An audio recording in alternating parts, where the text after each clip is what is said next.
It's Mark here at Even Keel Pottery here in the lovely town of Shifnal in Shropshire. Welcome again. Another kiln opening, sort of. So it's not a kiln opening. I've already opened the kiln, unloaded everything on there.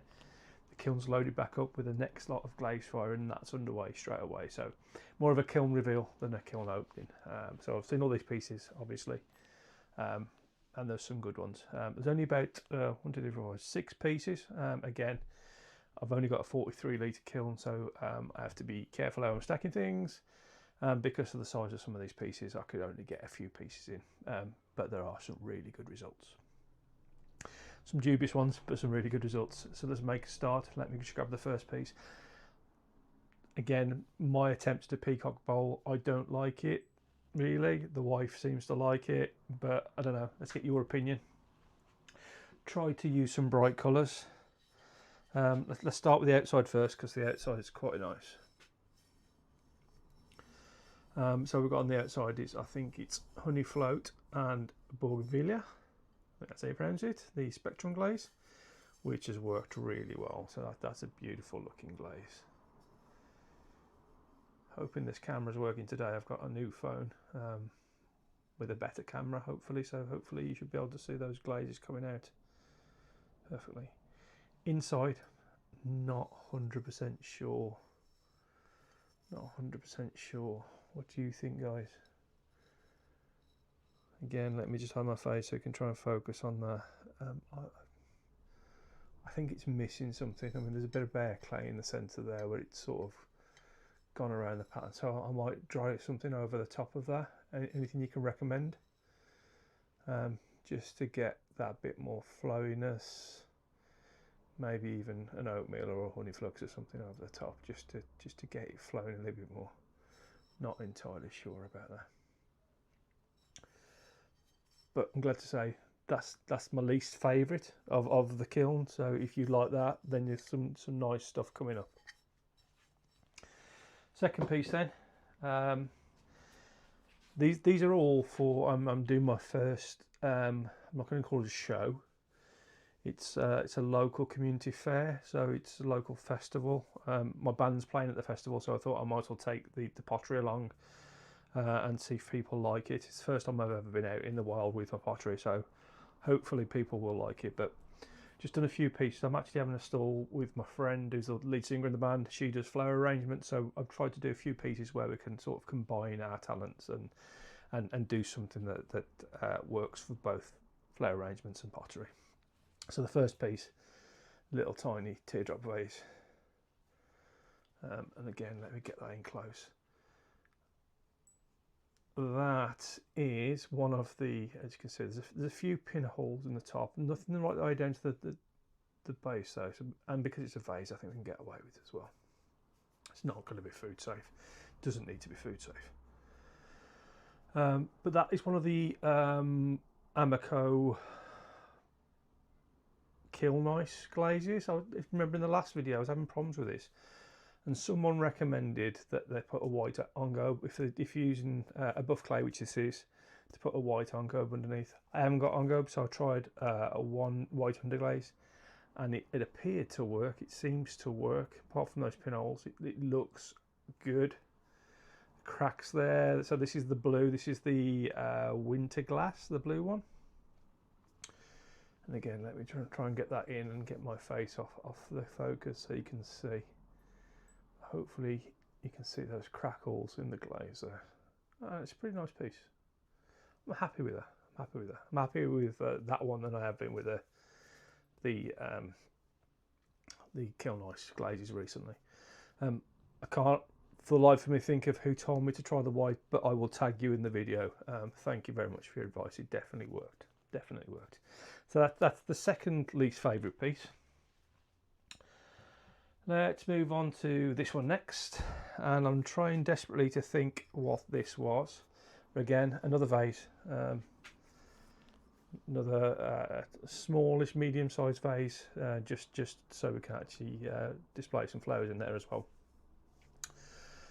Let me get my book so I can remember what this glaze was, but it was I think it was a 3 combination glaze. Bear with me and I will confirm. It was, where we gone? Yeah, okay, so we've got 2 layers of honey flux underneath. So the bottom 2 layers is honey flux. Then on the top third, we've got indigo float. On the middle third, we've got smoky merlot, 2 coats of both. Then on the bottom third, we've got the bougainvillea, but that seems to have gone straight off. Then over the top of all of it, there's another 2 layers of honey flux. So all Amaco glazes, I think, apart from the bougainvillea, which is a spectrum glaze. But I do like that. I love the way it's just gathered in sort of a drippiness at the bottom, and some of those colours in there as well. Let me try and get that to focus a little bit better. Those colours are beautiful. So again, just a nice summer, spring feel to it, I think, with those flowing colours. But that has worked really well, and as you can tell, no pinholes. It's got a lovely glossy sheen to it. But I do like that. So that's piece number 3.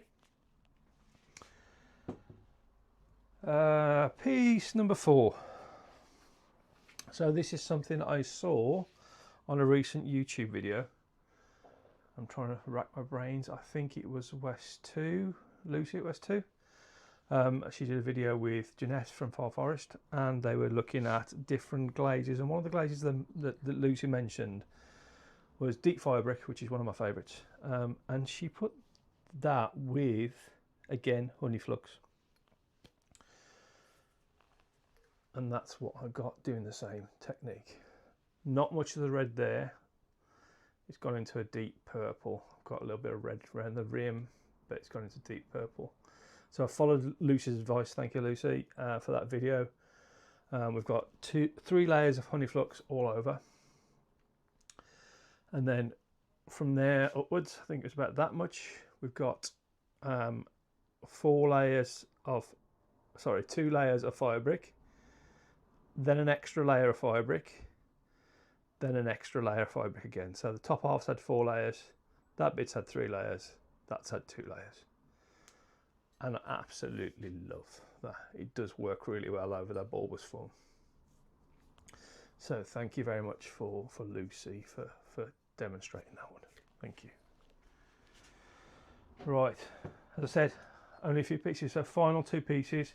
And this is a glaze combination I've been trying for a while on different size test tiles, and I've gone for a slightly bigger bowl, and this has worked even better than the previous attempts.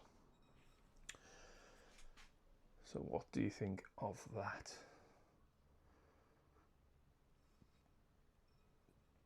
I absolutely love that.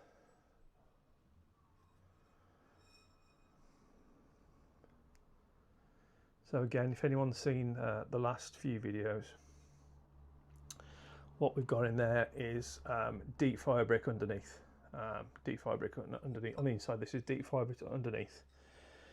Then we've got dots of Amaco Supernova. So 2 layers of deep firebrick, 2 layers of Supernova, and then over the top of that, 2 layers of blue rutile. That's the inside, and I think that has worked phenomenally well. I do like that piece. Then on the outside, this time we've got 2 layers of obsidian, then the Supernova again, and then over the top of that again blue rutile, just to give that slight difference in colour. But you can't really tell that much the difference in colour, but it is absolutely gorgeous. Really, really nice. I do like that. That's worked well. I am going to try that on an even bigger bowl eventually. And the final piece, so when I again, just in one of my social posts, I put it on social media, when I had all this bist on the top, I asked people for recommendations of what to glaze this with, and someone said, I think it was Claire, yeah, possibly Claire, who mentioned on my Facebook page that I should do something in seascape. So I've tried a few different colours. I mean, I've tried the seascape before in previous videos. You've seen some dishes that I made. I've tried some different colours on this and a different technique. Let me know what you think. So again, this is a sort of a large vase. Let me just try and get that to a position where you can see it. I think this is pretty cool. I do like that way that's flowed as well. So lots of different glazes on this one. Normally I just go for the three. I normally go for deep sea, Norse blue, and then sandstone or something similar, winterwood or something on the bottom. But what we've got on this one is inside. We've got deep sea, and then halfway up I've covered that with seaweed. So that's 3 layers of deep sea, 2 layers of seaweed, and then around the middle, I don't know if you can see on that camera, we've got a wave effect on the inside as well. And again, that what I've done there is two thin layers of snow with a layer of honey flux over the top, just to try and move it a little bit. Similar on the outside. Let me just reduce that light because that light is a little bit much harsh. Let me see if that's better. You can see the colours now. So on the outside, what we've got again, deep sea. Then we've got another blue that I can't think off the top of my head. Is it written on my list? No. Oh yeah, deep sea, storm, Norse blue. The Norse blue is coming over the top of the storm a little bit. Then over the deep sea and over the top little bit of the storm as well, I've got the seaweed. Then where every time glazes meet, 2 layers of snow, thick layers of snow, and then a layer of honey flux, just to give that beautiful movement. And what I'll try and do is get my face out of the way because no one wants to look at that, because everyone wants to look at those glaze combinations. So it is a classic that I have seen used before, but it works absolutely beautifully.